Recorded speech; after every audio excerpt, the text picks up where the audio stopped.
Pada tanggal 1 Januari 1945, Adolf Hitler menggelar operasi serangan udara berskala besar dengan nama Operasi Bodenplatte. Tujuannya adalah menghancurkan kekuatan udara sekutu dan merebut kembali supremasi udara. Namun ironis, operasi tersebut berakhir dengan kegagalan dan membawa Angkatan Udara Jerman ke hari-hari akhirnya dalam Perang Dunia Kedua. Hari ini kita akan membahas 5 fakta tentang Operasi Bodenplatte.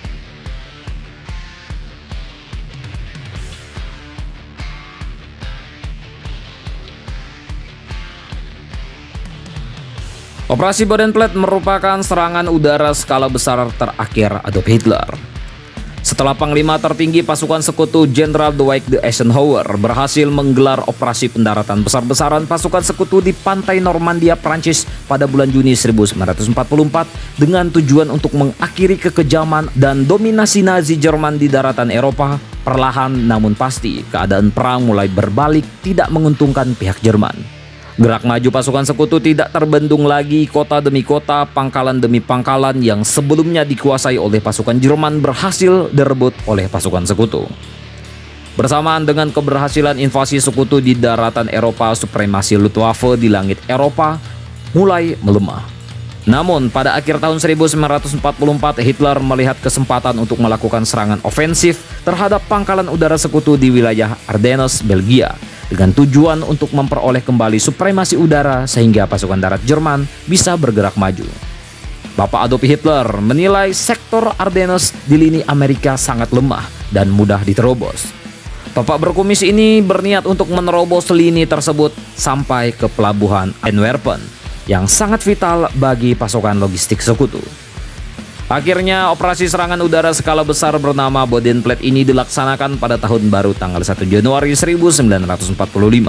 Ini adalah ofensif pamungkas dari Adolf Hitler, karena setelahnya hingga berakhirnya Perang Dunia Kedua di front Eropa pada bulan Mei 1945, tidak ada lagi operasi ofensif yang mampu dilakukan oleh pasukan Jerman untuk mengubah jalannya peperangan. Fakta yang selanjutnya adalah Luftwaffe mengerahkan ratusan pesawat untuk mendukung operasi Bodenplatte. Ketika operasi tersebut direncanakan, Hermann Göring selaku Panglima Luftwaffe merencanakan dan menyusun kekuatan hingga sekitar 2.000-an pesawat terbang, mulai dari baru sergap bomber hingga pengintai untuk mendukung keberhasilan operasi ini. Suplai bahan bakar pun sudah direncanakan dengan matang. Dalam operasi ini tugas Luftwaffe ada 2. Yang pertama adalah menghantam kekuatan udara sekutu melalui serangan besar-besaran terhadap pangkalan udara mereka yang akan dilanjutkan dengan menyediakan perlindungan udara guna melindungi gerak maju pasukan darat Jerman dari ancaman pesawat tempur sekutu. Yang kedua adalah skuadron serang darat melancarkan dukungan bagi gerak maju tank dan infanteri, sementara bomber jarak jauh dan skuadron serang darat malam akan menyerang lini belakang sekutu. Operasi ini pun dijalankan secara keseluruhan, ada 800 pesawat pengebom tempur yang terlibat. Sebagian besar adalah pesawat Messerschmitt Bf-109 dan FW-190. Armada pesawat tidak bisa sebanyak rencana awal karena pertempuran-pertempuran yang terjadi sebelumnya sudah banyak memakan korban di pihak Luftwaffe. Fakta yang selanjutnya adalah beberapa serangan udara dalam operasi Bodenplatte dinilai berhasil memberikan unsur pendadakan. Meskipun tidak semuanya berjalan lancar, beberapa serangan dalam operasi Bodenplatte ini dinilai berhasil memberikan unsur pendadakan bagi pihak sekutu. Beberapa pangkalan udara sekutu mengalami kerusakan parah akibat serbuan besar-besaran Angkatan Udara Jerman ini. Selain pesawat-pesawat yang dihancurkan di landasan infrastruktur landasan udara tidak luput dari serangan pilot-pilot Angkatan Udara Jerman, sehingga membutuhkan waktu untuk memperbaikinya. Meskipun operasi Bodenplatte dinilai cukup berhasil dalam unsur pendadakan, namun beberapa pilot sekutu di beberapa pangkalan masih sanggup memberikan perlawanan sengit.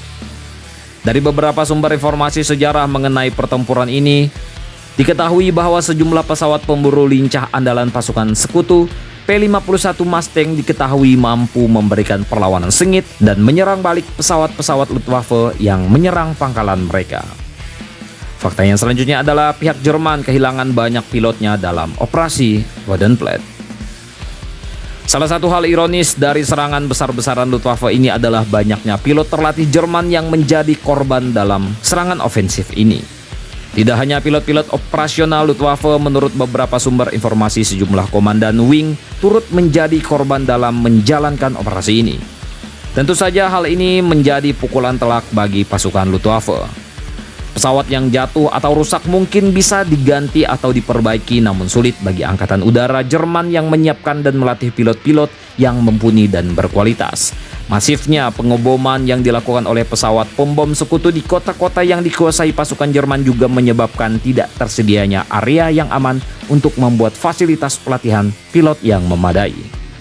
Seperti yang kita ketahui, pilot handal adalah tulang punggung kekuatan Luftwaffe.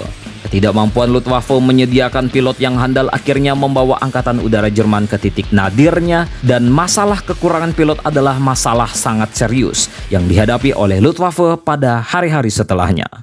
Dan fakta yang selanjutnya adalah operasi Bodenplatte menyebabkan hancurnya kekuatan udara Jerman.